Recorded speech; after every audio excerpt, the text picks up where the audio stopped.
دەم باش بگەرێن لە نها لە عراقێ دقەومن گەلێکی گرنگن ئەس دەوێ بەرنمەیەدا هەوڵ دەم بەحسە هەنێک تشتان بکەم کووە لە میدیایەن ترادیسیۆنل میدیایەن هەنە بە تایبەتیژی یا کوردی کێم دەبیستن و یانجی نەبیستنە ینی هەڵبژاردنێک و لە عراقی چێبووی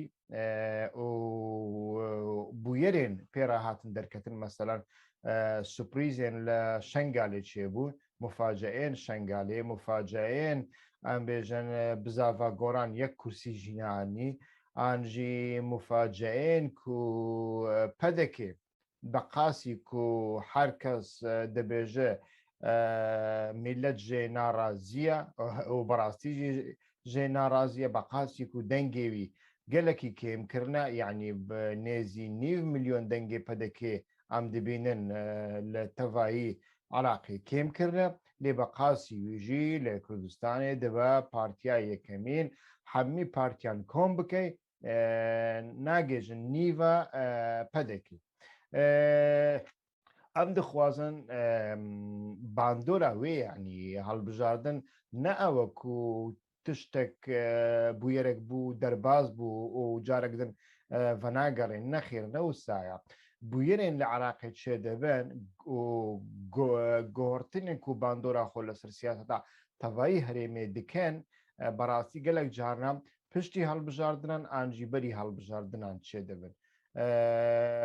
ew helbijardina ku niha çêbûyî bêguman helbijardina pêşwext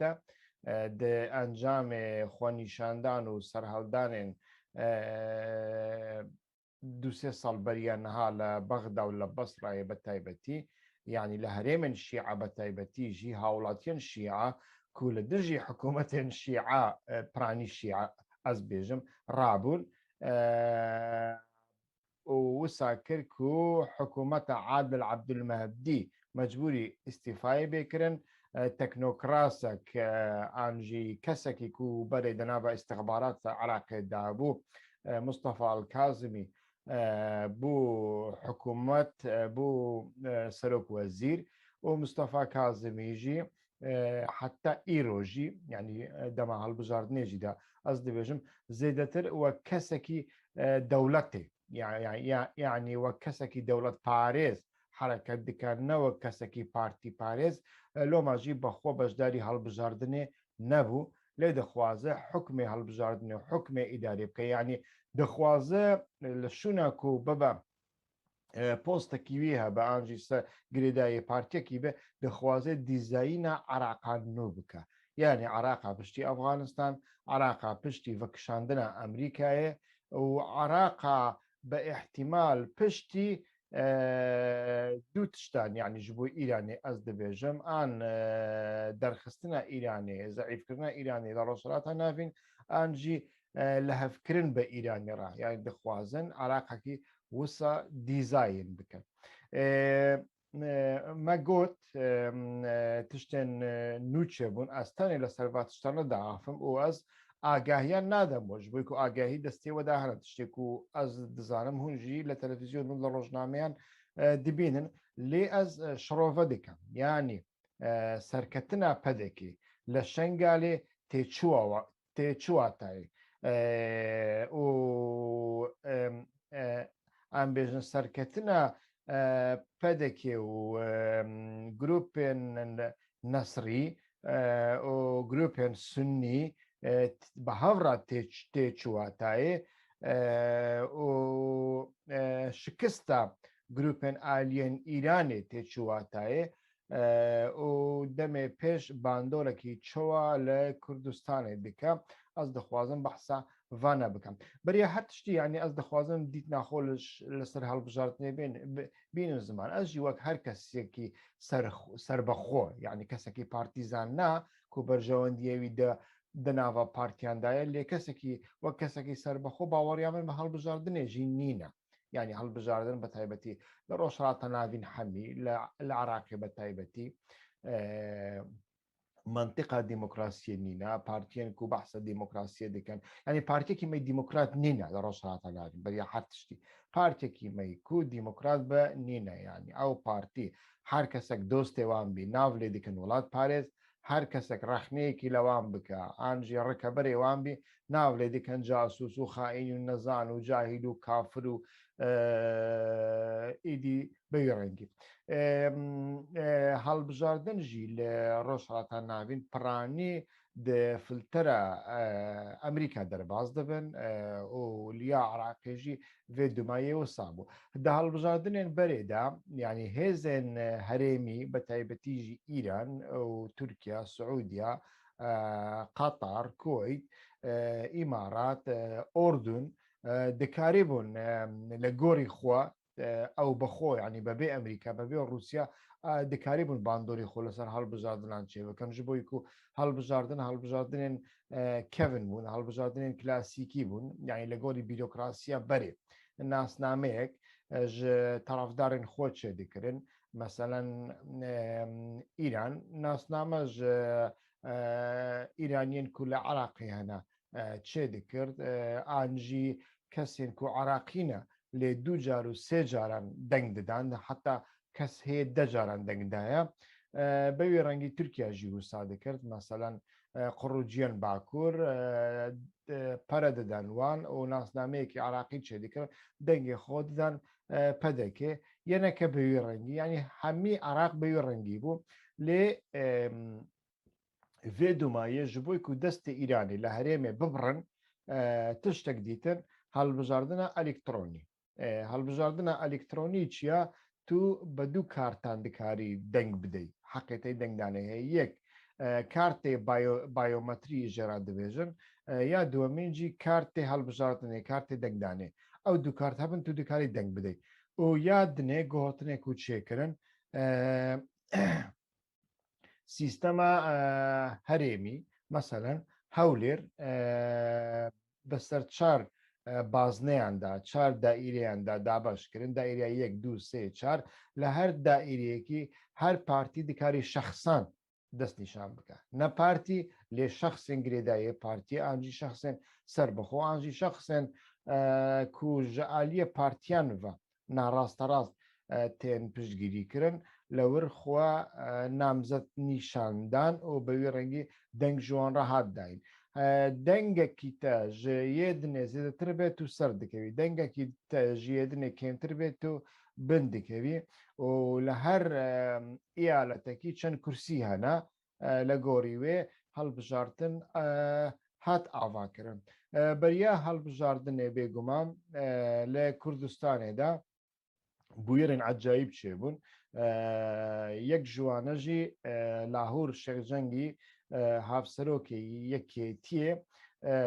دەخواست باڵانسا هێز ڤەگەڕینە یعنی پەدەکە یەنەکە ku di çend salên dumayê de di kursî kêm danîn û goran jê veqetiya bû gelekî lawaz bibû li Hewlêrê li Duhokê ji xwe îmkanê ku yekêtî pir minawere bike hereket bike pir kêm bûn Lahûr Şêrcengî rabû bi goran re ittifaq çêkir ew gorana ku beriya çend salan lênekê veqetiya bû di encamê ku Celal Talebanî Mam Celal ji bo kursiya serokkomariyê pir xwe nizîkî pedekê kiribû û yeneke henekî teşîr bibû lawaz bibû dengê xwe wenda dikirin millet wenda dikirin di encama vêyekê de wek karvedan wek tepkî bizava goran bi serokatiya Newşîran Mustafa jê cuda bû lê Newşîran Mustafa jî pir derbaz nebû êdî nekarîbû fikrek stratîjiyek siyasetek dunyabîniyekî nû cudatir ji pedekevînekê ava bike denavda grûpên îxwanî dizekirin çûn navda û bevî rengî ew kesên ku çûn naw goran û derdorê Newşîran Mustafa hebûn yanî tenê armancekî wan hebû em jî di siyaseta sîstema heyî de beşdarî bikin em jî di wir de payê xwe jê bistînin û bevî rengî kirin loma نەدەخواستن دەناوبەرە گۆڕان و یەکێتیە و پەدێ بە تایبەتیژی دەناوبەرە گۆڕان و پەدێکێدا ناکۆکی و لە هەف نەکردن هەبە تشتێک و نەوشیروانژی دکرد تەنێ زیاتر وەک تشتێکی شخصی مەدە داویێدا نەوشیروان مستەفاژی وەفات کرد و بەریەک و وەفات بکە ملک و ماڵێ حرەکەتێ هەمی لەسەر هەردوو زارۆکێ خۆ چیا نەوشیروان مستەفا نەما نەوشیروان مستەفا تاپۆ کرد یعنی پشتی بەمرنا نەوشیروان مستەفادا مرۆڤ دکارە بێژە بزافە گۆڕان مرد لێ هەری داویێدا یعنی بناوە حکوومەتە پەدێکێدا بوو تشتێک و پەدەکە نەدەخواست بەخۆ ببێژی شەرم دەکرد بەخۆ ببێژی شەرم دەکرد بەخۆ بکە لە ڕێکا گۆڕان و کەسێ نێزی گۆڕان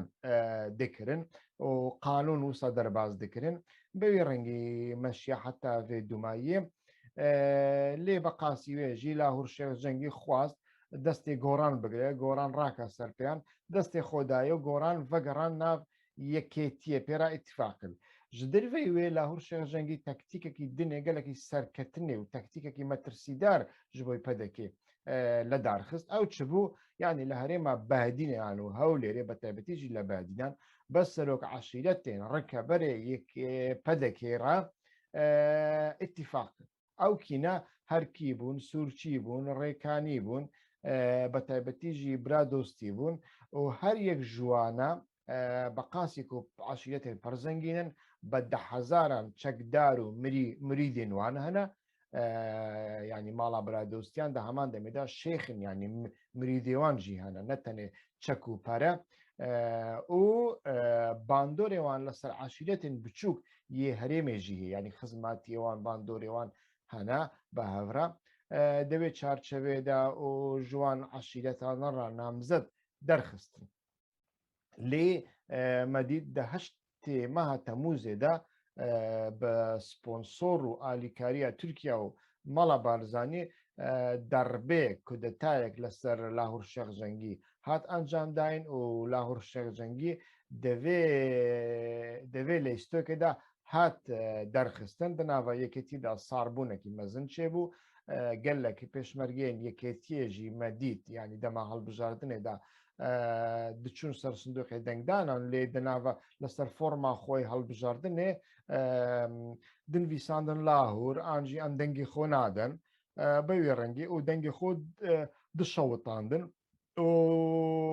ئەو ڤان باندۆرانەش خووە و باندۆرێن دنێک و لە عراقێ کەس باوەڕیایی بە هەڵبژاردنێنی نەوسا کرد و میلەت پرانیا خووە یعنی دەبێژن لە سەدی چل دەبێژن لە سەدی چل لێ باوەڕیامە سەدی چلژی نینە ینی سەدی سی و پێنج هەری زێدە میلەت بەشداری هەڵبژاردنێ کریە و کەسێن و بەشداری هەڵبژاردنێکردە دوو کەسن یەک پارتیزانن و پارتیزانێن چەتێن شیعە و سن و کوردن کو گەندەڵیا بیرۆکراسی و سیاسی و دەوڵەتێدا پایە خۆ دەگرن موچێوانی حەق نەکری هەنە گەلک ژوانە هاتنە تەقاویت کردن و حەق نەکردنە ڕۆژێکژی کار نەکردن لێ هاتنە تەقاویتکردن ئاجی پەنسیۆنکردن خانەنشین کردن لە دەناوە کۆمپانیا و فیرمایەندا پای خۆ هەنە کەسی مێندنێژی ئاسکەر و پۆلیس و پێشمەرگە بوون و ئەوژی بە زۆر شاندن سەر سندوقی دەنگدان ینی هەر کەس زانێ حتاکو ینی هەگەر کوتو پێشمەرگیان بە زۆر نەشینی یەک و هەری زێدە پەرێشان یەک و هەری زێدە ناڕازی پێشمەرگەنە ji بۆی چ ناڕازینە ji بۆی کو نەها پێشمەرگە وەزیفەیەکی وی لە ji بۆی و کوردستانی بە پارێزی نینە یعنی ئەو پارتیەن کو هەنا یەکەتی پەدەکێ پارێزوانی ئیران و تورکیا و سعودیا و کوێیت و ئەمریکا و ئۆردونێنا یعنی تشتێک و ئەمریکا و ئۆردن و وانە دخوازن بکەن ئەو دکەن مەسلەیە فرۆتنەیە پترۆلەیە مەسلەیە ینی هەر تشتیان مەسلەیە شەڕ و ڕێکگرتن لە پارتێندن یەن بەشێن کوردستانەیە مەسلەیە بە شەڕئانی ناوان ئانجی دەڕێک هاوان لاوازکردە گروپێن شیعە و کومە دەما ناکۆکیان دەناوبەرا بارزانی و ئەلمالیکی دا دیت حەمید دەڕێکا وانە دکەن لۆ ماژی پێشمەرگەکە دیبین یعنی ها کارێ پێشمەرگە تەنێ ئەوە هەگەر کو سڤیلێکی وەک من بچە سنتەرە هەولێرێ بەحسا گەنداڵیە بکە ناڕازی بوو ناخۆ نیشاندا ئەنجی خۆ نیشەندانێکی سڤیل و بێچەک ئاوا بکە تەنێ کارێ پێشمەرگە ئەوە کو بێ من بگرێت لە من بخە من ڕەزیل بکە تەنێ ئەوە یانی وەکیدن کارێکی پێشمەرگیان نیە و ئەو پێشمەرگەژی پرانی بێموچەنە بە سێ مەهانچار مەهانجارێکی موچێکی دنوان پشتی وەزیفەیە پێشمەرگەتیە هەمباڵی و کارکردیە دیکەن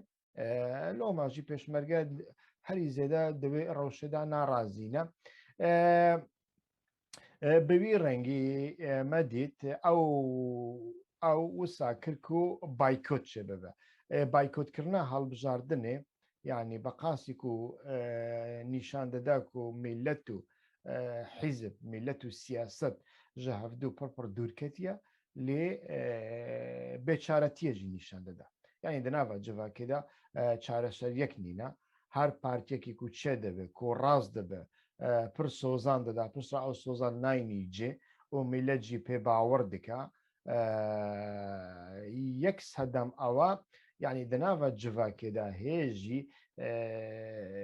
نو چێ دەبە نەها دەناوە گەنجاندا چێ دەبە یعنی گەنج دکارن پارتێکی ژنووە یعنی پارتێکی و نو دەرکەتیە کە سوی ناس ناکە دکارن وی بجاربینن تێست بکەن کۆنتترۆل بکەن نازوور بکەن کو ئەو پارتی بەڕاستیژی درەوکەرە سەختە چییە سەختەکارە ئانا بەوێ ڕەنگینەها گەنجە نو دکەن لێ ئەوێن تەمەنێوان لە 30 ساڵی 35 ساڵی دەرباز بووە بەڕاستی هێژی هێشمەندیاوان هێشمەندیا بەرەیە یعنی لەسەر بنگەها پۆپیلیزمێ لەسەر بنگەها ئیدۆلۆژی لەسەر بنگەها کوردایەتیە ئەم هەرن بەغدایەژ بۆن مافێن قەومی یا کوردان شەڕ بکەن و درەوەکی گەلێکی مەزنە نەشی عاش بۆی مافێ نەتەوەیە شیعە لە بەغدای شەڕ دەکەن نە سنیژیش بۆی مافێ نەتەوەیە سنی لە بەغدای شەڕ دەکەن نە کوردجی یعنی ئاف گروپێکی چەتەنە دەخوازن پایە خۆشی بیرۆکراسی و ژی گەندەڵی عراقی بستێنن لێ هەر کەس بە ناوێ قەومی چێ دیکە و ئەو زەرەرێکی هەری مەزن دایە هەرسێ گەلانژی لە عراقێ ئەو هێشمەندی و سادێکە و پارتێن و نوچێ دەبن بە ناوێ پارتیە ناڕازی و محالیف ئەنجی ئۆپۆزیسیۆن ئەو پارتی میلەت بدۆشن چەند کورسیان بەدەست بینن هەرن پەرلەمانی لە پەرلەمانێرا پەرلەمانە کوردستانی دەبە ئەنجی بەغدای دەبێت لەوەر بە یەنەکە و پەدەکەرە دیسا ئیتیفاق بکەن عینی تاسۆ عینی حەمام بەوێ ڕەنگی دکەن لۆ ماژی ینی گەلک پارتیە نووسا دەرکەتنە یەک ژوانە حرەکەتە گۆڕان بوو لێمە گوت ینی حرەکەتە گۆڕان بەخوە تەبکی بوو کارڤەدان بوو لە هەمبەری نێزیکبوونە پەدەکێ ji bo ku her kesek nêzî pedekê be li Kurdistanê lawaz dibe Celal Talebanî nêzî pedekê bû ji bo kursiya serokkomarî lawaz bû yeketî jî lawaz kir yeketî jî xira kir goran jê derket goran jî nêzî pedekê bû û goran jî niha çû yek kursî jî naanî niha beqa hinek agahî hinek û çend serkirdên goran ji aliyê Tehranê ve ji aliyê Îranê ve hatine ve xwendin niha li Îranê ne احتیمالێکی مەزنە پشتی ناچارکردنا سەرپەرشتیارێک گۆڕان ڕێبەبەرێک گشتیە گۆڕان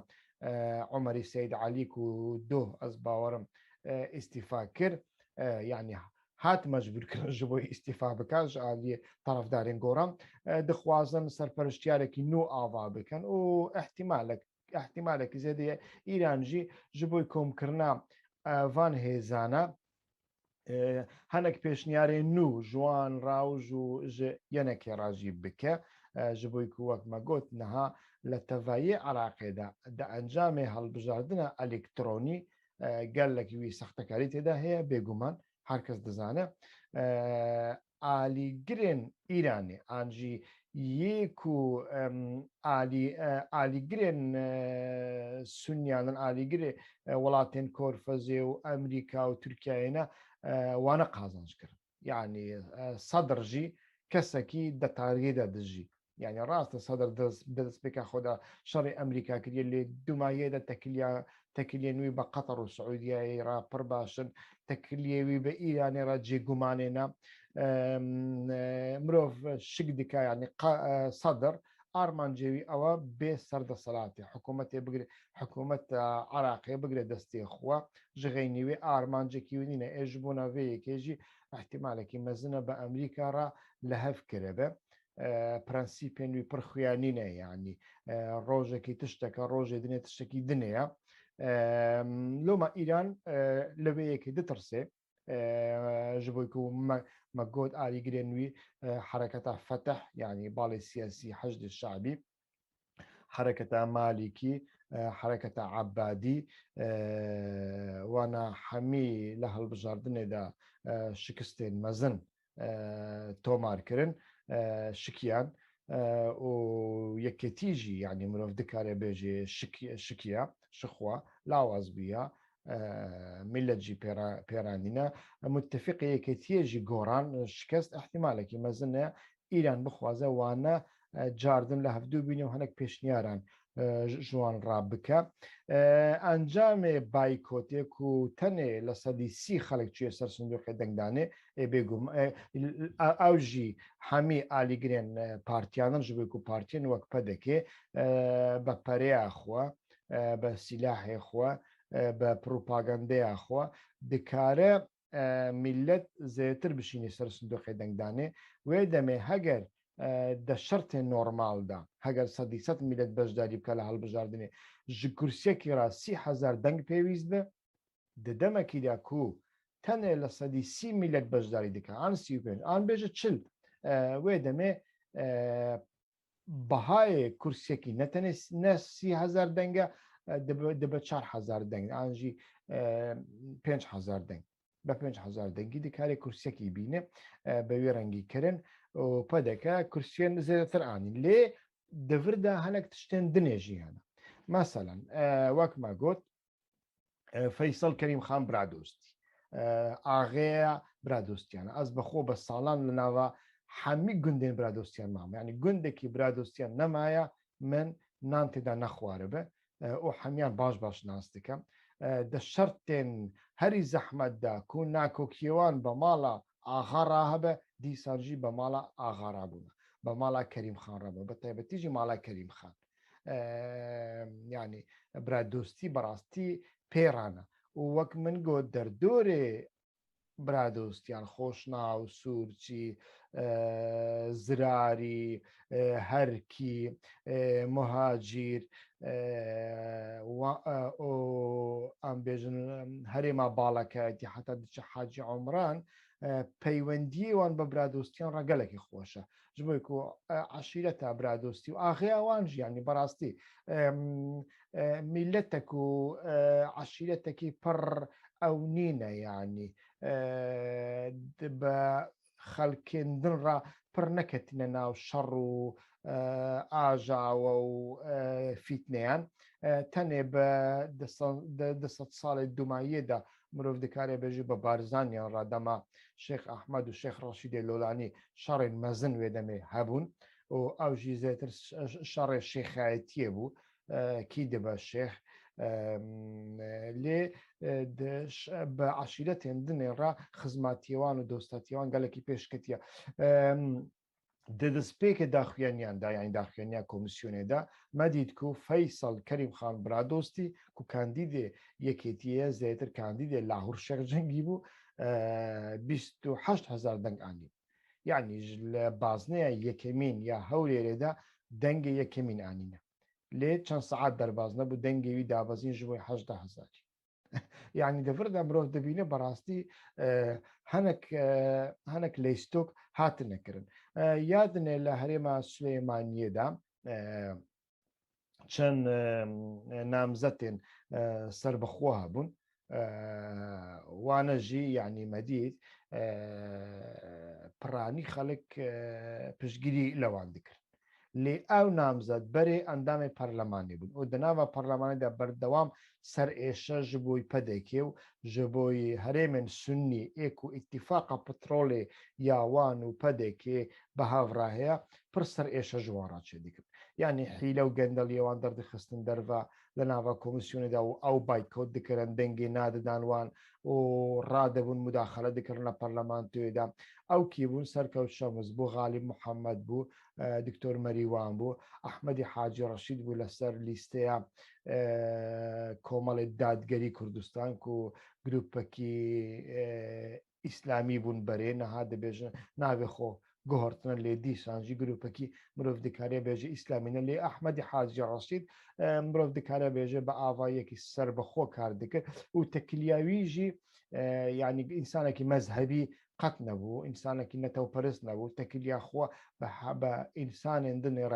دینی و غەیری دینی شیع و سنی مەسیحی تورکمان تەکلی خۆ بەوان ڕاژی پەرخۆش بوو و مرۆڤ تشتێک ژێ خواستە بە بەڕاستی بەرسیف دەدا دەخواست بکێ ئینسانێکی وسا بوو لێ دە ئەنجامێدا وانەژی دەرنەخستن پێشی مرۆڤ دەورداژی گومانان دکە هەروەکی مرۆڤ کو گومانان دکە بە قاسی و حەشدی شعبی لە بەغدایە ڕاستە بەریە 2 ساڵان دەسەر هەڵدانا تشریندا هەنێک قەتل و عامکردن و قەتل و عامێن و هاتنەکردن مرۆڤ دکارێ پایەوان تێدا ببینی پایە ملیسە ئیران تێدا بینی لێ بە قاسی وێژی حەشدی شعبی مرۆڤ نەکارە بێژە حرەکەتەکە و کیتلێوی جەماوەرێوی نینە جەماوەرێوی گەلێکی زیێدەیە بە تایبەتیژی حەشدی شعبی دەناوە شیعیاندا وە قەهرەمانێ شەڕێ داعشێ حەسبانە یعنی هەر کەس هەر شیعەیەکی بپرسی دەبێژە هەگەر و حەشدی شعی دین نەبیە چ دەبوو دەبێژن نەها داعش ji Kerbelayê heta Basrayê kontrol dikir hemîşeyê qetl û am dikirin yani tiştên ku Miawiye anî serserê Hesen û Husên Daeş wê demê danî serserê şîeyan loma jî yani grupa Heşdî Şeعbî dîsan jî di nava şîeyan da merxûbe di nava milletên ئاسایی دا یعنی مرۆڤ دەوارێ ڕەوشەنبیری و فەلسەفی و ڕەخنەگرتنێدا لێ بنەڕێ مرۆڤ دەکاری پڕتوندوان ڕەخنە بکات تشتێکی دنیا یادنێ لە شنگالی تشتێکی عجایب چێ بوو ینی لە شنگالێ مرۆڤ لێ دنەڕێ ڕێک نەهاتداین پەدەکە لەوەر پرۆپاگەندای خۆ بکە پەدەکە لەور تونەیە کەسێکی وانتونەیە و ئەو کاندیدێن پەدەکێ ڤیان دەخیل و وانە دەناوە ئێزیدیەن شنگالیدا بەڕاستی نان حەزکردن یعنی یەک وانە ژماڵباتە شەیخین ئێزیدیانن کو بە ساڵانن لە هەولێری لە حەمێزە پەدەکە دژین و شنگال ji çingê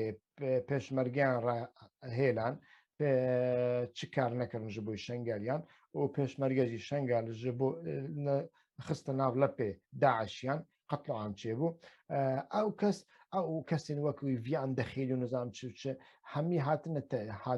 hatine teşîrkirin Qasim Şeşo hatiye reviyayê yanî بە قاسی و پێشمەرگی هەری داوی بووە لێ دیسانجی ڕەڤایە یانی چیە دێرەکە چیە ڕۆژاوا نەمایە نەچێ چای شنگالی پشتیوی هاتیە چای شنگالی و بە ئاریکاریە یەپەگێ و شەڕڤانان ڕە هاتیە چای شنگالی دیسان ڤەگەریە لێ لەور پەدەکەی هەمی کورسیانین یعنی مرۆڤ لەور تشتێکی فام ناکە گەلۆ لەوردا مرۆڤ دکارە ببێژێ شنگالیێن کوونەها لە شنگالێ دژین دەناوبەرە ژیانێکی کاسترۆواری کو تێدا دژین یعنی ژیانێکی چەکداری ملیسیایی شەڕڤانی بەرخۆدانڤانی لێ هەنێکی برچی بوون هەنێکی بێ ئیمکانی هەنێکی مرۆڤ دکارن بێژێ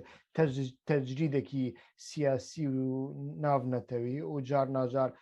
باڵەفرێن تورکایە دەناوبەرە وێ و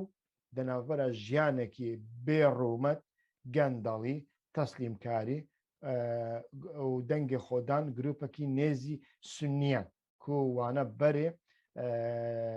سەدەمەک بوونە ژە قەتل و عامێن ئێزیدیان مرۆڤ ژوەیەکی فام ناکە لێ مرۆڤ ژوەیەکی فام دکا بێگومان یعنی سیاسەتە هێزن کوونەها شنگالێ ڕێڤە دەبن سیاسەتێکی ئەو سیاست مەلە سلێمانیەژی دیت مەسەڵە ئەو سیاست لەورداژی خەلەت يعني سیاستێکی خەلەت بوو مەدیت يعني تەفگەرە ئازادی 4 کاندیدێوی هەنە بەری تەفگەرە ئازادی بە نەوەیان نوێرە ئەزی پشترا وەرم سەر نەوەیان نوێیان نو لەوێ هەڵبژاردنێدا گۆڕتنێن عجایب دەرخستن هۆلی ئەزی پشترا بەحس بکەم دە هەڵبژاردنێن بەرێدا یا عراقێ تەفگەرە ئازادی و گروپێکی نێزی نەنێزی گرێدایی کەرژەکەیە بە نەوەیان نوێ و ڕائتیفاق کرد و نەوەیان و کورسێک داوان لە بەغدایێ یوسرا ڕەجەب ئەو کورسی بەدەست خست وێ جارێکی 4 کاندی دێوانە بوون یەک کورسی بەدەست نەهانی نەتەنە یەک کورسی بەدەستە هەممی دەنگێ هەر چاران ناکێ 1300 ئەس باوەڕم 1320 تشتێکی وسانە بێگومان سەدەماڤەیەکی مرۆڤ دبینە یعنی پەکەکە کوسی ساڵە لە باشوور دەناوە دوو کەوانیاندا خەبات دکە و هەری داویێ ئالیگری خۆ ڕێخستنی خۆ کەسێن خۆ لە نیڤەکە ڕێکێ تێلێ و دچە پای پەدەکێ ئاجی دچە پای یەنەکێ وێ جارێژی چەند ڕۆژبەریە هەڵبژاردننی داخوێنیدان هەر کەس بلا دەنگی خۆ بدە یەکێتیە یەکێتیژیکی شاخێ بافێل تاڵابانی و شاناز ئیبراهیم ئەحمەد و قوبات تاالبانی و دەربەت چێکردە دەماکو فتحله گولن دەربە لەسەر ئەردۆغان چێکە و فتحله گولن محکوم کرد و کارێکی باشی کرد يعني کی دەبە بلا بەبە و دەربە دژی کی دەبە بلا بە دەربە ئانجی کودێتا هەڵوێستێکی ئانتی دیموکراتیکە لێ لە باشوور دچن ینی ئەس باوەڕ ناکەم ji بۆی لە گۆری ئاگاهیە من گاواک و پشتگیری لە ماڵباتە تاالبانی کردن وەفدەك لە ئەنقەرێژی هات مەراڵ بێشکتاژی تێدا بوو لە سلێمانی بەشداری حملەیە پرۆپاغاندەیکردن ji بۆ یەکێتیە ئەو نەکارێویە يعني ئەو نەکارێ هون وەدگۆ ئەم یەکەتیانەتەوی دەخوازن هون چون لە شوونە یەکەتیانەتەوی و ئالیگریە پارچەکی کرد کو هون دەبێژن ئەم دەخوازن باڵانسە هێز ئاوا بکەن ji بۆی ku پیلانê Tirkiye û Sunniyan nizanim çi hene niha ew kesên ku hûn piştgirî dikin bafêla şanaza Qobada ew bixwe bi sponsora Sunnî û Tirkiye û pedekîra li dijî pismamê xwe Lahûr Şêxjengî kudeta derbe çêkirine û hûn pirs bi Lahûr nakin diyalogê pêranîne ji bo agahiyê min wisa hêvî darim ku ew agahî rast bin û ez bawerim rastin jî lê hûn diçin li Silêmaniyê bi wan re îtîfaq dikin tevgera xwe li erdê têlin û ji millet re dibêjin dengê xwe bidin yeketiye siyaseta we li Silêmaniyê wisa be li Şengalê gelo çawaye em nizanin ji bo ku li Şengalê piştî vê dîwarî berastî çi çê dibe em hêjî nizanin ew siyaset gerek bêguhortin yani tenê bi welatparêzî û bi çekdarî û bi berxwedaniyê nabe bi şefafiyet dibe di siyasetê de gerek şefafiyet hebe yani çawa meraq nekir dema proseya aştiyê li Bakur şefafiyet nebû tenê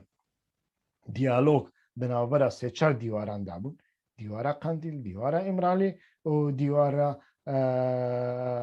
koşka Sultan Erdoğan lê civak têda beşdarî nekird berastî ne civaka Kurd ne civaka Tirk têda beşdarî nekird û ne civakî kirin û tiştên wisa ser nakewin li Şengalê jî yanî li helbijardina Iraqê de jî heger tu siyasetê dikê li Iraqê siyaseta te gerek şeffaf be bi civakî be bi wê rengî nabe yanî ew berêjî de ewsa bû yanî berêjî de aîleyên gerîleyan ku li Bakur şer dikirin û şehîd dikirin mutefîqê we nebûn mutefîqê we hinek axa bûn hinek axa bûn berastî yanî debin navê welatparêzî bila ew axa welatparêzî jî bin lê پارتیاتە جودایە ناسنامەیەتە جودایە لە شنگالێژی تشتێن وسا چێ بوو نها پرۆبلەم ئەوە لە شنگالێ ئەو 5 کەسێن پەدەکێک و دەرکەتنە ئەو دەواری قانونیدا نەها سبێ وەک نوێنەرێن شنگالێ تێن حەسباندن و ئەو دکارن لە بەغدای قراران بدن یعنی بێژن کی حکمێ شنگالێ دکە کیژان عسکر کیژان چەکدار کیژان ملیس حکم دکە ئەم بڕیار دەدەن و لە گۆری قانونیژی حەقیوانەشی بەڕاستی وسا دەکەن یعنی پیلان ئەوە لۆماژی هون نەکارن تەنێ بە سیلاح و بە شەڕ و بەڕێگرتن و تەکەرین عەرەبێ شەوتاندن و کەڤراویتنێ پاراستنە شنگالێ بکەن ji بۆی شنگالێ سیاسەتجی پێویستە ئەو نەهاتیەکردن دبەک و لە وردا هەنێکی حیلە سەختەکاری لە هەڵبژاردننی مطلقاً هاتن نەکردن یعنی من گۆت ئەو سەختەکاری هاتن نەکردن ji بۆی دەنگ ئەلکترۆنینە کۆمپیوتەرە و ئەو سیستەمی کۆمپیوتەر لە دەستێکیدایە نەها یعنی دەدەقۆدیە نووسانە ئاگایەکی زەلال نینە لێ دەبێژن ئەو سیستەم بێگومان سیستەمەکی ئەمریکی چێکردە لێ ئەو سیستەم لە کو دەمەشە لە دوبەی دەمەشە لە واشنگتۆن دەمەشە ئانژی لە بەرلین دەمەشە بەڕاستی ئەس نزانم ئەس بەخۆ تەخمین ناکەم ئەو سیستەم لە بەغدایە ئەو سیستەم لە بەغدایە نایێ ڕێڤە برن ئەس تەخمین ناکەم بەخۆ لۆماژی پشتی هەڵبژاردنان ئیسماعیل ئاکانی کەسێک و هات جێ جەنەڕاڵ قاسم سلێمانی هەمما چەند سەعات پشتی هەڵبژاردنێ داکەت بەغدایە بە تیارەیەکی ژنوشکی بە داکەت بەغدایە ناڕازی بوونێ خۆشی نیشاندان احتیمالێکی مەزن هەیە تەکیلیا خۆ بەوەیەکی هەوا هەبە لێ دیسانجی نەکارن ئەنجامن هەڵبژاردنێک گۆڕتنان تێدا چێ بکەن مەسەلەیە شنگالێژی بەوی ڕەنگیە یعنی لە شنگالێژی احتیمالێک هەیە سەختەکاری هاتبن کردن لێ تەدبیری وەش بۆی سەختەکاریە چ بوون یعنی گەلۆ لە کیژان لە مەکتەبێن و دەنگ تێدا هاتداین لەور پشتی دەنگ هاتنداین و ئەو دەنگ تۆمارکردن ئاننا نەها فەیسەڵ کەریم خان برا دۆستی بەڵگە دەستێویدا هەنا دەنگێ خۆ تۆمارکردنە و ئەو بەڵگە دەستێویدا هەنا و ئەو بەڵگەشی خستی دەستی کۆمیسیۆنێ هەر گاف ئەو دکارە دەوێ خۆڤەکە لە هەمبەری ئۆپۆزیسیۆنێ لە شنگالێ بێدەنگێک هەیە داخوێنێکی مرۆڤ داخوێنێکی جددی و بە ئارگومنت نابینێ کو و چ قاسی دەنگانینە پەدەکە چ قاسی دەنگانینە یعنی ئەس دیسا دەبێژم سەختەکاری هەنە بێگومان ئەو ناخوازن هون لە شنگالێ بن ئەو دەخوازن پەدەکە ڤگەڕێ شنگالێ ئەو دەخوازن سنی ڤگەڕێن شنگالێ ئەو دەخوازن حکوومەتە